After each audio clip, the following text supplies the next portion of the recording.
안녕하세요 여러분. 오늘은 마음성장학교 책 1장에 소개한 두려움 없는 존재 내면아이에 대한 장을 또 나눠볼까 해요. 잘 살아가고 있다가 어느 순간 내면아이의 존재에 대해서 인식하게 되는, 또 궁금하게 여기게 되는 그런 시간이 있습니다. 저 같은 경우에는 굉장히 성공적인 교사로 살아가고 있었는데, 어느 날 나도 모르는 슬픔, 외로움, 또 분노, 이런 감정들이 올라오는 그런 순간이 있었어요. 그것은 갑자기 올라올 수도 있고요. 또 외부의 사건이나 어떤 사람에 의해서 자극이 될 수도 있어요. 여러분은 어떤 경우인가요? 건강하게, 평범하게, 열심히 살아가고 있었는데 어느 순간 인생이 뭐 이래, 너무 외롭다, 이런 마음과 함께 찾아오기도 합니다. 그럴 때 우리는 내 안에 내가 누군지 궁금하게 여기게 되죠. 내면아이에 대한 관심은 자신을 온전하게 성장시키고 또 조금 더 좋은 어른으로 살아가게 하는, 그리고 진정한 나로서 살아가게 하는 그 길을 안내하는 그런 여정이라고 보시면 되세요. 지금까지 열심히 살아온 내가 아닌 것 같이 느껴지는 그런 순간이 있었어요. 그것은 외부의 어떤 자극이나 어떤 사람에 의해서 그런 경험을 하게 되기도 하고요. 또 그냥 너무나 순종적으로 너무 열심히 최선을 다해서 살다 보면 나도 모르게 이건 내가 아니야 하는 그런 내면의 소리가 올라오기 시작하죠. 그래서 내면아이를 찾기 시작하고 내면아이에 대해서 관심이 일어나는 그런 순간은 돌이켜보면 굉장히 축복의 시간이었던 것 같아요. 왜 나만 이렇지? 왜 나만 이렇게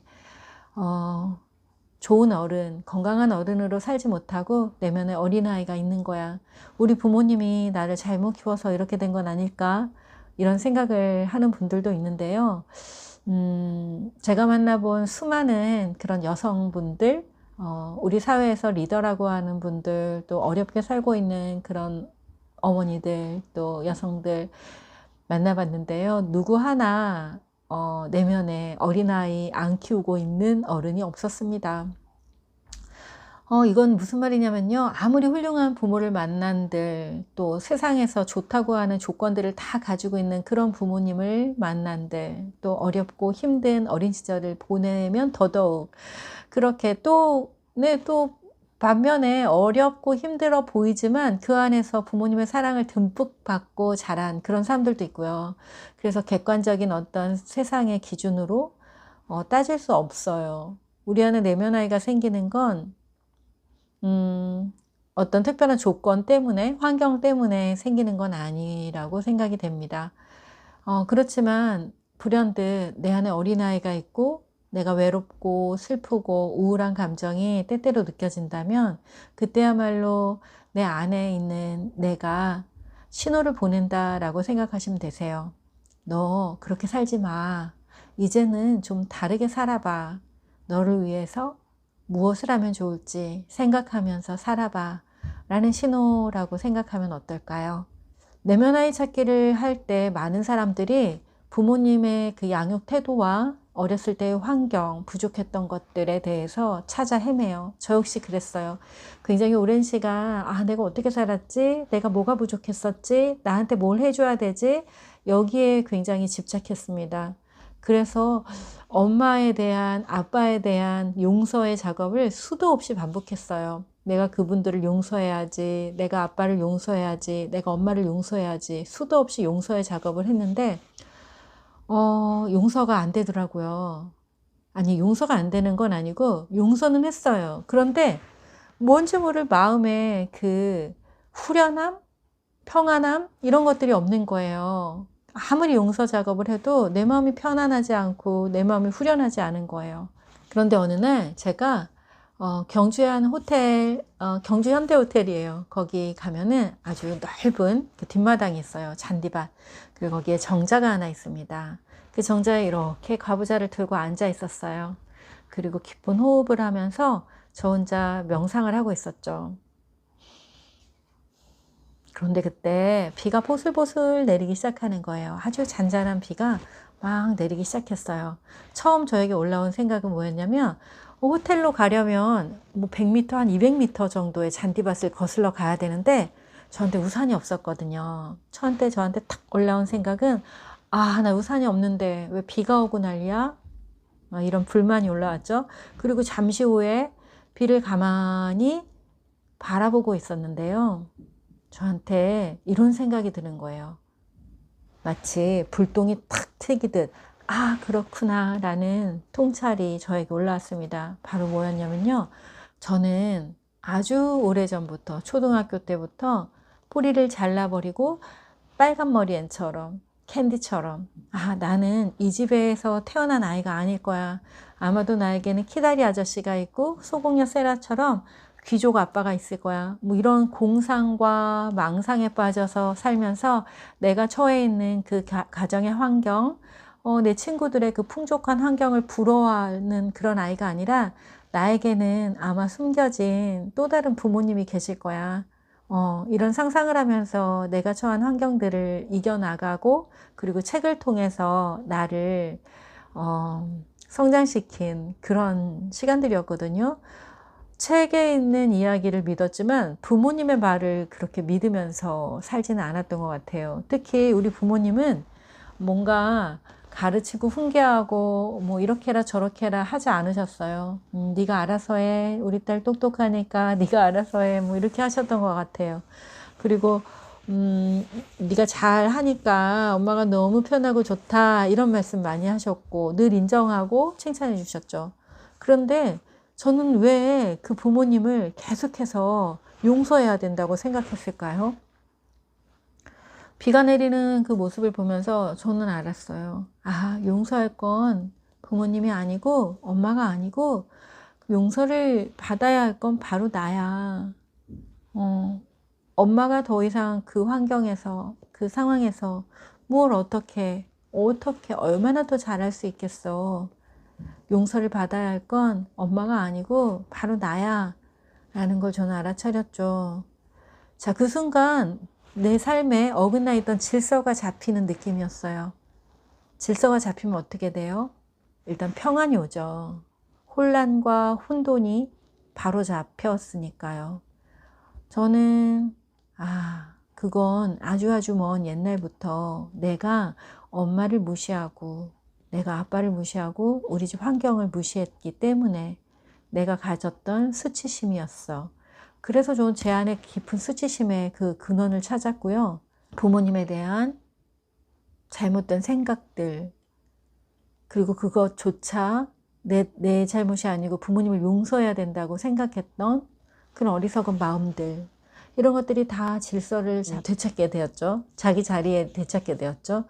그래서 내면아이 상처 치료에서 물론 처음에는 분하고 억울한 마음, 매를 맞고 자랐다거나 또는 제대로 양육받지 못한 분들의 경우에는 그 부모님에 대한 원망과 분노, 이것들을 쓸어내고 또 그분들을 용서하는 작업이 필요하죠. 하지만 종국에 가서는 부모라는 존재는, 여러분들 부모, 제 영상을 보시는 분들 중에 부모님이 계시죠? 여러분이 부모 역할을 아무리 최선을 다하려고 한들 우리가 우리의 그릇만큼, 우리의 성품만큼, 우리의 능력만큼 그 이상의 것을 할 수가 없잖아요. 우리가 처해 있는 환경만큼 그 안에서 정말 최선을 다하는 거죠.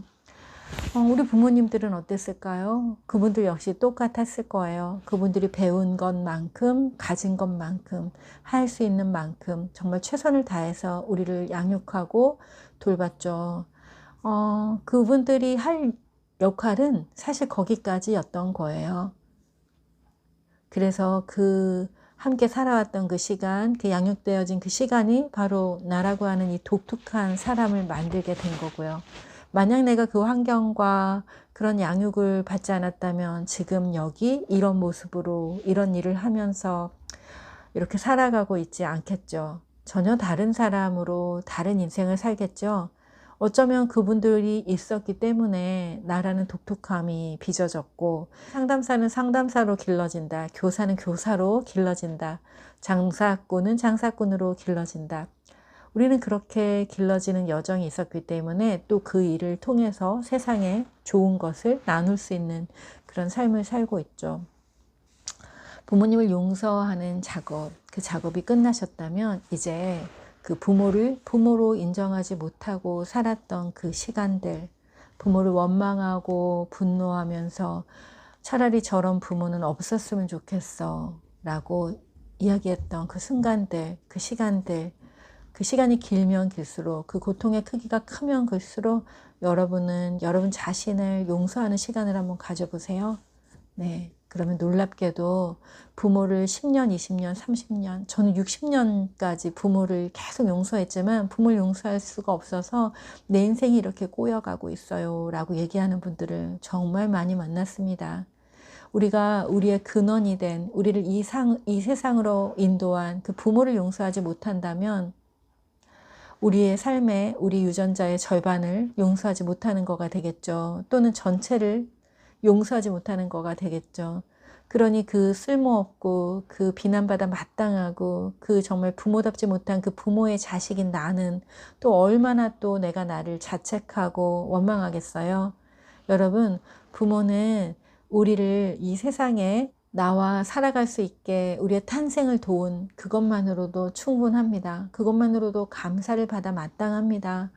여러분은 그것을 기억하시고 정말 어렵다 할지라도 부모를 용서하는 작업, 나는 당신들이 나의 부모가 되어준 것을, 나는 당신들이 나를 이 세상에 태어나 살아갈 수 있게 해준 것을 감사합니다. 나의 부모 되신 것을 감사합니다. 그리고 존중하고 존경합니다. 라는 말을 한번 의도를 가지고 해보세요. 나도 모르는 평안이 여러분 안에 생길 거예요. 정말 놀랍게도 부모가 부모의 자리에 있고 자녀가 자녀의 자리에 있을 때 또 심리적인 어려움들, 마음의 고통이 풀리기 시작합니다. 여러분 가만히 생각해 보세요.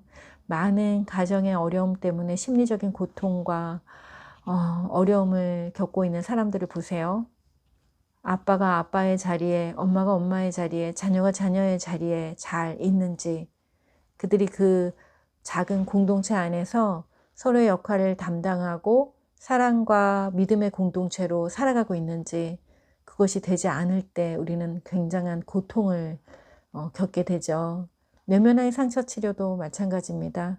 내가 부모를 부모의 자리에 놓지 않고 원수와 적의 자리에 놓고 있을 때 내면의 상처 치료는 굉장히 힘들고 어려운 작업이며 결코 풀리지 않는 그런 고통으로 내 가슴에 자리 잡게 되죠. 여러분 어렵지만 그냥 의도를 가지고 해보세요. 입을 한번 떼보세요. 입을 떼기가 어렵다면 글로써 받아 적어 보시고 제가 한 말들을 받아 적어 보시고 그리고 그냥 나의 경우에 대입해서 한번 말해 보세요.